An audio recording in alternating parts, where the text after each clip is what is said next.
Hiya, hiya. I think it's funny how I'm being ignored. That's that's what makes it funny. If I choke and die, then all of a sudden I'll get all this promotion and publicity. They'll say, you know what he did? You know how many things he did? How wonderful he was? What a great father and a great server, and he was this and he was that, and I mean, you got to die to be loved, and yet no one will visit your grave because we don't do that anymore. We want virtual gravestones, where we are cremated and put out of the way, so that people don't have to go out of their way and give up their precious time to come and put flowers in front of a grave. We have a hard enough time to go visit our own relatives who are in the cemetery for a long time. I don't have a plot yet, but it thickens. I'll tell you. What was that thing I was going to do? I was going to be cremated and give all of the ashes to my daughter who's growing the medical marijuana that's not medical anymore, and have everybody smoke me. That's the best thing I could do, is probably you could share, Joey, by everybody having a toke. It's a different world we live in, like podcasts. On the President of the United States, formerly Obama, who did a show, incidentally, with David Letterman on the cable television special, which Letterman did. He was doing that a couple seasons ago, but now he's doing one with Bruce Springsteen, a podcast, which means that they are on streaming online, which incidentally is not licensed, which I'm on right now. This is not licensed. This is not FCC. FCC in a way has control over what's on the air, but this is not a licensed broadcast. So here you got a member of the government not even using radio, which is towers, and all of the satellites not licensed either. None of this is licensed. It's all free for all. That's why anybody can say whatever the hell they want to say on this medium, which is freedom. They call it freedom, but actually what it is people who couldn't get jobs on regular TV and radio. That's primarily what it is. It's people who move it over to something like streaming, which has no loyalty at all because it's not there at the same time every day, and you got to pay for it. You pay for the service, at least to have that in your home through a phone. I mean, somewhere along the line, someone found a way to make money. That's the whole point of this. So now you got Obama and Bruce Springsteen doing a podcast. I would like to see Trump and Yoda. I mean, let's make it interesting. Let's not fool each other. This is boring. We've seen Obama and Bruce Springsteen, who's up on drunk driving charges, which I don't think are legal anyway. But the fact of the matter is, why don't they talk about that? My friend Al Wunsch, who has offered to attorney, he's from Jersey, and he represents a lot of police officers. He offered to defend Bruce Springsteen on that drunken driving charge, where he had 2% alcohol, which only applies to youngsters. Older people can have a higher amount of alcohol content. I have all the problem putting alcohol on my feet right now because of my age. Fighting the arthritis. Say alcohol is for the pandemic. You're supposed to have at least 78% alcohol in your wipes. So that's what they say. I just sprinkle my Depends with it, and it's fine. It works fine. That and peroxide, and I'm getting pink pubes. Well, that's something that you might not hear about too much. Who cares, right? That's the Who Cares show.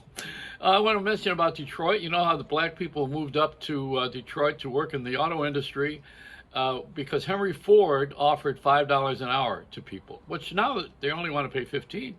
But as a base pay in our government. But can you imagine he offered $5 an hour, so black people came up on what they call the Underground Railroad, which has nothing to do with trains, and it wasn't underground. But this is how they moved people along through the Second Baptist Church and brought them into Detroit. And don't you know, after they get all these black people up from the South and have a wonderful community with everybody, pay them well, and the music came from there, as you know, and it was exciting. So all the white people moved to Grosse Pointe. They left the black people and left them all in Detroit, and they went to Troy, Michigan, and Novi, and all those other places that they wanted to get away from. It was called white flight. After white people don't really want to be with black people easily. So there's a guy in California, Sunnyvale, is a minister with a church that started an AA type program. Alcoholics Anonymous is a 12-step program. It's called Racist Anonymous. Now they're on television today. You can't be anonymous when you're on TV. And one of the traditions in Alcoholics Anonymous, incidentally, is to not have any promotion at the level of radio, television, and press. It says that in the traditions of Alcoholics Anonymous. So the Racist Anonymous, although they're following a little bit of the cookie cutter pattern, which is to get on, to get up and say, I am a racist. I'm Joey and I'm a racist. Yeah, well, no shit. You know, I mean, come on. You're a lot of things. I don't want to hear about it. What you need to do in your recovery is to just absolutely go inside and decide what's inside of you and start treating people like you want to be treated. That's a real simple matter, you know. If you want to keep something, you got to give it away. These are principles. They don't have to come from an anonymous meeting with some minister, which incidentally almost ruined AA when they had the Oxford group, which was a religious group out of England that wanted to control the Alcoholics Anonymous, and that was one of the stains on the beginning of the program that was going to kill it. Now, you know, see, a lot of these things I'm saying to you here are from experience, from travels. You don't hear a lot of this on television. You'll hear a little something. You'll see a guy that sounds like Casey Kasem narrating something during Black History Month and make everybody feel warm and fuzzy for about 2 minutes or the end of a newscast.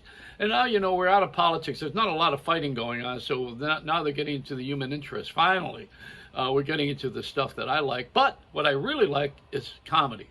I think we got to get back into that. And Jackie Gleason, who was the my favorite from years gone by because he was so brilliant in his comedy. And he made you laugh. They asked him, why do the Honeymooners stay on so? There's only 36 shows they did, and it's still on the air.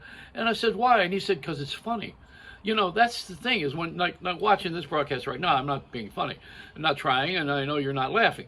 But, you know, the thing, you may be laughing at me, incidentally. But, you know, the thing is that we don't have comedy the way we used to have it because we're not being funny. That's why we need to be funny. And so I asked Charlie Callis, who's a great comic and a wonderful friend. He passed away a few years ago. Charlie used to be on the show with me a lot in New York, and he said, I said, what's funny? And he said, anything that makes you laugh. So that, you know, it's a simple deduction. So we have to come back to that somewhere along the line. The late night talk show hosts are ironic. They're not funny. They're ironic. That's different. Ironic has you go, oh yeah, oh that's interesting. But comedy makes you laugh. You want to laugh at something. That's why people still watch I Love Raymond, because you can identify with it and it's funny. You know, and All in the Family is still funny. That was based on Jackie Gleason's Honeymooners, incidentally, a lot of it. So this is what we need on television right now. We don't need another cop show. I don't need to watch. Oh yeah, let me tell you about her.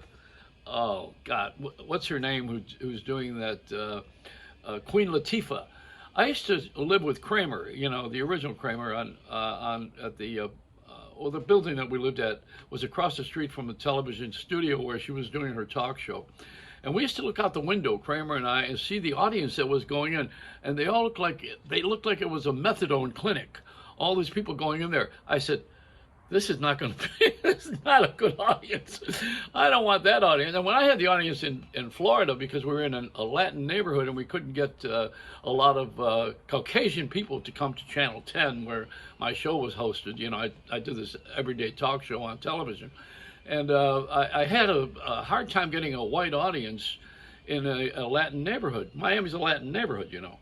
So what we did was we took the audience and we put cardboard, we painted them and made a cardboard audience out of them. Sound familiar?